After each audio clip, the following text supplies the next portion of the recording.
ಮೇಲ್ಮೇಲೆ ಇರೋದು ಅದೆಲ್ಲ ಬೇಡ. ನಂಜೇಗೌಡ್ರೆ ಇನ್ನೊಂದು ನಿಮ್ಗೆ ಕೊಡ್ತೀನಿ. ಈ ಬರೋ ಎಲೆಕ್ಷನ್ ನಲ್ಲಿ ನಾನೇ ಗೆದ್ಬಿಟ್ಟಿದ್ದೀನಿ. ಅದೇನ ನನ್ನ ನೀನ್ ಗೆಲ್ಸಿದಂತೆ. ನಿನ್ನ ಹೆಂಗ ನಾನು ಎಲೆಕ್ಷನ್ ನಿನ್ ಜೊತೆ ಇಟ್ಕೊಂಡ್ ಮಾಡಿದೆ ಗೊತ್ತಾ? ಇವ್ರ ಪಂಚಾಯತಿ ದುಡ್ಡು ಬಿಟ್ರೆ ಇನ್ನು ಈ ತಾಲೂಕಲ್ಲಿ ಎಲ್ಗೂ ಸೇರ್ಸಿಲ್ಲ ನಾನು. ನೀನ್ ನನ್ನ MLA ಮಾಡ್ದ, ನಾನು ನಿನ್ನ ಡೈರೆಕ್ಟರ್ ಮಾಡಿದ್ದು.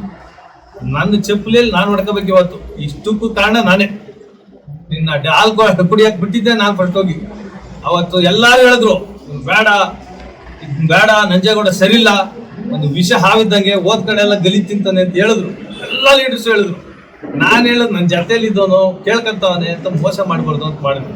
ನೀನ್ ನನ್ನ MLA ಮಾಡ್ದ, ನಾನು ನಿನ್ ಡೈರೆಕ್ಟರ್ ಮಾಡ್ದೆ. ನಾನು ನಿನ್ MLA ನಾನು ಸೋತಾಗ ನನಗೆ ಎಷ್ಟು ಬಂತು? ನೀನು ಇದ್ದಕ್ಕಿಂತ 2-3 ಸಾವಿರ ಜಾಸ್ತಿ ಓಟ್ ಬಂತು. ನೀನು ಕರೆಕ್ಟಾಗಿ ಹೇಳ್ಕೊಂಡಿದ್ಯಾ. ನೀನು MLA ಮೆಟೀರಿಯಲ್ ಅಲ್ಲ, ನಾನು MLA ಆಗಕ್ಕೆ ಆಸೆನೇ ಇರೋಲ್ಲ ಅಂತೆಲ್ಲ ಕರೆಕ್ಟಾಗಿ ಹೇಳ್ಕೊಂಡಿದ್ದೆ. ನಿನ್ಗೆ ಯೋಗ್ಯತೆನೂ ಇಲ್ಲ, ಗೊತ್ತು ಎಲ್ಲರಿಗೂ.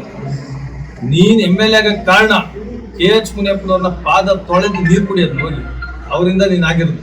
ಇಡೀ ಮುಸ್ಲಿಂ ಸಮುದಾಯ ಏನು ಮಾಲೂರಲ್ಲಿದೆ, ಈ 300-400 ಕೋಟಿ ಲೂಟಿ ಮಾಡೋದೆಲ್ಲ ಅವ್ರಿಗಂಚು. ಅವ್ರು ಓಟ್ ಹಾಕಿರೋದು. ನಿನಗ ಅಂತ ಯಾರು ಓಟೇ ಹಾಕಲಿಲ್ಲ. ಕಾಂಗ್ರೆಸ್ ಪಾರ್ಟಿ B.Pharm ಕೊಡಿಸಿದಲ್ಲ KH ಮುನಿಯಪ್ಪನವರು, ಅವರಿಂದ ನೀನು MLA. ಇಲ್ಲ ಅಂದಿದ್ರೆ MLAನೂ ಇಲ್ಲ. ಒಂದ್ಸಲ ಬಿಟ್ಟು ಓಡಾಗಿದ್ದೆ. ಜಗ್ಬಿ ಎಲೆಕ್ಷನ್ ಬಿದ್ದ 3 ದಿನ ಗೇಟ್ ಹಾಕೊಂಡು ಓಡಾಗಿದ್ದೆ ನೀನು ಮನೆ ಬಿಟ್ಟು. ಕರೆಕ್ಟಾ?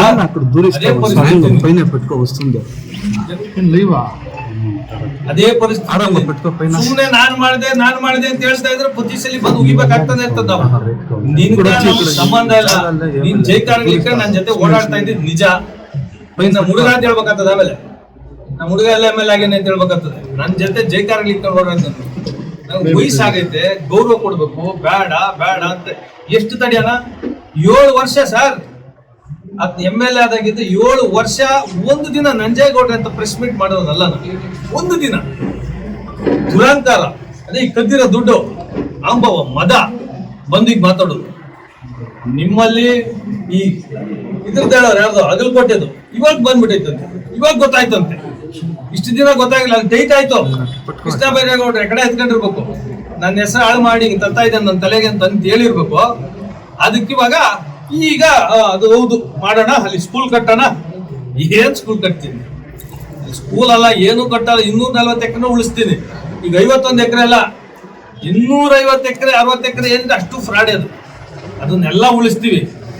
ನೆಕ್ಸ್ಟ್ ಜನರೇಷನ್ ಉಳಿಸೋಣ.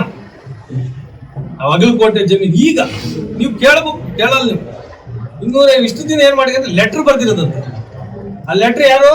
ತಹಶೀಲ್ದಾರ್. ಆ ಯಮ್ಮನ ಯಾವ ಡೇಟಿಗೆ ಬೇಕಾದ್ರೆ ಸೀಲ್ ಹಾಕೊಡ್ತಾರೆ. ಹಿಂಗೆ ಇವತ್ತು ಬಂದಿದ್ರು 2 ತಿಂಗಳ ಬದಲೇ ಅಂತ ಸೀಲ್ ಹಾಕೊಡ್ತಾರೆ. ಎಲ್ಲಿಗೆ ತಂದಿಟ್ಟಿದ್ಯಾ? ಪಾಪ SP ಅವ್ರ ಹೆಸರು ಹೇಳಿ 50 ಲಕ್ಷ ವಸೂಲಿ ಮಾಡಿದೀನಿ. SP ಅವ್ರ ಗಮನಕ್ಕೆ ಬಂದಿದೆಯಲ್ಲೋ? ಕಾಂಪೌಂಡ್ ಹಾಕಕ್ಕೆ, ರೈತರನ್ನ ತಡೆಯಕ್ಕೆ ಅಗಲಕೋಟೆ ಜಮೀನ್ಗೆ 50 ಲಕ್ಷ ವಸೂಲಿ ಮಾಡ್ಯಾರೆ ಅಂತ ಜನಗಳು ಹೇಳ್ತಾವ್ರೆ. ಅದನ್ನ ಪರಿಶೀಲನೆ ಮಾಡ್ಬೇಕು. ಈಗ ನಾನು ಅದನ್ನ ಹೇಳ್ಬೇಕಂದ್ರೆ ಪ್ರೂಫ್ ಕೊಡ್ಬೇಕಲ್ಲ. ಜನ ಹೇಳಿದ್ನ ನಿಮಗೆ ತಿಳಿಸ್ತಾ ಇದ್ದೀನಿ. ಕಾಂಪೌಂಡ್ ಹಾಕಕ್ಕೆ ಇರ್ರೆಗ್ಯುಲಾರಿಟೀಸ್ ಇದೆಯಲ್ಲ, ಕಾಂಪೌಂಡು, ರಾಜ್ ಕಾಲುವೆ ಇವನ್ನೆಲ್ಲ ಸೇರ್ಸ್ ಹಾಕೊಳ್ಳಕ್ಕೆ ಪೊಲೀಸವ್ರ ರಕ್ಷಣೆ. ಅಗಲಕೋಟೆ ಅವ್ರನ್ನ ಹೊಡೆಯಕ್ಕೆ, ಕೆಂಸಂದ್ರದವ್ರನ್ನ ಓಡಿಸಕ್ಕೆ, ಬಯಡ್ಸಕ್ಕೆ. ಕಣ್ಣು ನಿಮ್ಗೆ ಇದೊಂದು ಓಪನ್ ರೋಡ್ ರಾಬರಿ ಇದ್ದಂಗೆ. ಪಾಪ SP ಅವ್ರು ಒಳ್ಳೆಯವ್ರು ಇದ್ದಂಗಿದ್ದಾರೆ. ಅವ್ರಿಗೆ ಗೊತ್ತಿದೆಯೋ ಇಲ್ಲೋ ನೀವು ತಿಳಿಸ್ರಿ. SP ಅವ್ರಿಗೆ ನಿಮ್ಮ ಮುಖಾಂತರ ತಿಳಿಸ್ತೀನಿ. ಇವ್ರೇನೋ ಮಾಡಿದ್ದಾರೆ, ನಿಜಾನ ಸುಳ್ಳ ಚೆಕ್ ಮಾಡ್ಕೊಳ್ಳಿ. ಇಲ್ಲ ಸುಮ್ಮನೆ ಇದ್ರೆ ಸುಮ್ಮನೆ ಪೊಲೀಸ್ ಅವರು ಅಡ್ಡ ಬರ್ತಾರ? ಮಾಸ್ತಿ ಸರ್ಕಲ್ ಇನ್ಸ್ಪೆಕ್ಟರ್ ಹೋಗೋದು ಅಡ್ಡ ಹಾಕಕ್ಕೆ. ಓಂ ಪ್ರಕಾಶ್ ಗೌಡ್ ಅಪ್ಪಂಗೆ ಹೇಳಿದ್ವಿ, ಪೊಲೀಸ್ ಅವ್ರು ಕೆಲಸ ಮಾಡಪ್ಪ, ಇವೆಲ್ಲ ಜಾಸ್ತಿ ದಿನ ಇರಲ್ಲ, ತಲೆ ಬರ್ತದೆ.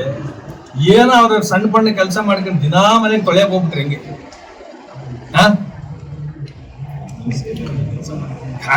ನೋಡ್ಬೇಕು ನೀವು. ಒಂದ್ ರೂಮ್ ಆದ್ರೆ ಪರವಾಗಿಲ್ಲ, ಒಂದೊಂದು ಲೆವೆಲ್ಗೆ ಒಂದೊಂದು ರೂಮು.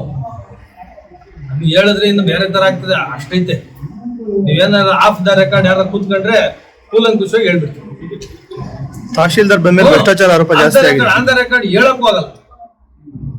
ಬರೀ ರೂಮ್ಸ್ ಲಿಮಿಟ್ ಆಗ್ತಾ ಇದ್ದೀರಾ ನೀವು. ನೋಡಿ ನಮ್ಮ ಅಧ್ಯಕ್ಷ ಬೇಡ ಬೇಡ ಬೇಡ ಅಂತಾರೆ. ತೀರೋವಷ್ಟು ಸರ್ ನಿಮ್ಗೆ ಐಡಿಯಾನೇ ಇಲ್ಲ ಸರ್. ತಹಶೀಲ್ದಾರ್ ಬಂದ್ಮೇಲೆ ಭ್ರಷ್ಟಾಚಾರ ಆರೋಪಗಳು ಜಾಸ್ತಿ ಬರ್ತಾ ಇದೆ. ತಹಶೀಲ್ದಾರ್ ರೂಪ ಅವರು ತಹಶೀಲ್ದಾರ್ ಆದ ನಂತರ ಒಂದೇ ಒಂದು ತಂಬು ಕೊಡಕ್ಕೆ 50 ಲಕ್ಷ ತೊರನಹಳ್ಳಿ ಬಂಡೆ ಹೊಸೂರಿಗೆ ಯಾರೋ ಆರ್ಡರ್ ಮಾಡೋಗಿರ್ತಾರೆ, ಹಿಂಗ್ ಕೊಡಕ್ಕೆ 50 ಲಕ್ಷ ತೆಗಿತೀನಿ. ಅದು ಅದಾಗ ಅವ್ರೇ ಕ್ಯಾನ್ಸಲ್ ಮಾಡ್ಬಿಟ್ಟು ವಾಪಸ್ ಸರ್ಕಾರಕ್ಕೆ ಬರ್ದ್ಬಿಟ್ರೆ ಒಳ್ಳೇದು. ಇಲ್ಲಾಂದ್ರೆ ಎಲ್ಲ ಏನ್ ಇನಾಮ್ ಅಬಲಿಷನ್ ಆಕ್ಟ್ DC-ಗಳು ಇನ್ಸರ್ಟ್ ಮಾಡಾರಲ್ಲ ಅದನ್ನೆಲ್ಲ ಪ್ರೂವ್ ಮಾಡಿ ವಾಪಸ್ ತಗುತ್ತೆ. ಎಲ್ಲರೂ ಉಂಟು. ಅದು ಅಶೋಕ್ ಜೈನ ನನ್ಗೆ 17 ಎಕರೆ ಹೆಂಗ್ ಮಾಡೋರೆ ಒಂದೇ ದಿನಕ್ಕೆ ನಿಮ್ ಹೆಸರಿಗಾಗದೆ ಹಂಗೆ ಟ್ರಾನ್ಸಾಕ್ಷನ್, ಇನ್ನೊಂದು ಟ್ರಾನ್ಸಾಕ್ಷನ್, ಕನ್ವರ್ಷನ್ ಎಲ್ಲ ತಿಂಗಳು 2 ತಿಂಗಳಲ್ಲಿ ಕ್ಲೋಸ್. ಬಳಕೆ ಈಚೆ ಬಂದ್ಬಿಟ್ಟವ್ರೆ. ಆ ಬರ್ದವನಲ್ಲ ಇನಾಮ್ DC ಆರ್ಡರ್ ಬರ್ದವನಲ್ಲ ನಕಲಿ, ಅವನು ಹಿಡಿದಿಟ್ಟಿದ್ದೀನಿ. ಇನ್ಸರ್ಟ್ ಮಾಡ್ಬೇಕಂದ್ರೆ ಅಳುಬರ್ನ ಕರ್ಕೊಂಡ್ ಬರ್ತಾರೆ ರೈಟರ್ಸ್ ನ, ಅವನು ಹಿಡಿದಿಟ್ಕೊಂಡಿದ್ದೀನಿ. ವಿಡಿಯೋ ಮಾಡಿಟ್ಟಿದ್ದೀನಿ, ಅವ್ನು ಹೇಳಿರೋದು ವಿಡಿಯೋ ಮಾಡಿಟ್ಟಿದ್ದೀನಿ. ಅವನ್ನೇ ಕರ್ಕೊಂಬಂದು ಅಪ್ರೂವರ್ ಆಗಿ ಮಾಡ್ತೀನಿ. ಅವನ ಕೈಲೇ ಕೊಡಿಸ್ಬಿಡ್ತೀನಿ. ಕಂಪ್ಲೇಂಟ್ ಅಲ್ಲ, ಅಪ್ರೂವರ್ ಆಗಿ ಯಾವ್ದು ನಾನು ಮಾಡಿರೋದಿದ್ದ ನಾನೇ ಬರ್ಸಿರೋದು, ಇವರೇ ಹೇಳಿ ಬರ್ಸಿದ್ರು ಅಂತ. ಅದನ್ನು ಹಿಡಿದಿಟ್ಟು 17 ಎಕರೆ ನೀಟಾಗಿ ಕೊಡ್ತೀನಿ. ಅದು ಈಗ ವೇಗಾಗಿ ಹೇಳ್ಬಿಟ್ರೆ ಚೆನ್ನಾಗಿರಲ್ಲ, ನಿಮ್ಗೂ ಅರ್ಥ ಆಗಲ್ಲ. ನೀಟಾಗಿ ಅಗಲಕೋಟೆದು ಹೆಂಗೆ ಎಕ್ಸ್ಪ್ಲೈನ್ ಮಾಡ್ದೋ ಹಂಗೆ ನೀಟಾಗಿ ಬಂದು ಎಕ್ಸ್ಪ್ಲೈನ್ ಮಾಡ್ತೀನಿ. ಇನ್ನೇನಾರು ನನ್ನ ಮೇಲೆ ಹೇಳೋರಾ ಸಾಕು, ನಿಮ್ಗೆ ಬೇಜಾರಾಗ್ಬಿಟ್ಟೈತೆ. ನಿಮ್ ಬರೆಯಕಲ್ಲ, ಉಯ್ಯಾಕ ಇಟ್ಕೊಳ್ರಿ. ಏನ್ ಭಯ ಇಲ್ದೆ ನಿಮ್ಗಳು ಮುಂದೆ ಒಂದು ಪ್ರೆಸ್ ಮೀಟ್ ಮಾಡ್ತಾರಲ್ಲ, ಇಷ್ಟು ಕೋಟಿಗಳು ತಿಂದಿ ನಾಚಿಕೆ ಮಾನ ಮರ್ಯಾದೆ ಇರ್ಬೇಕಲ್ಲ.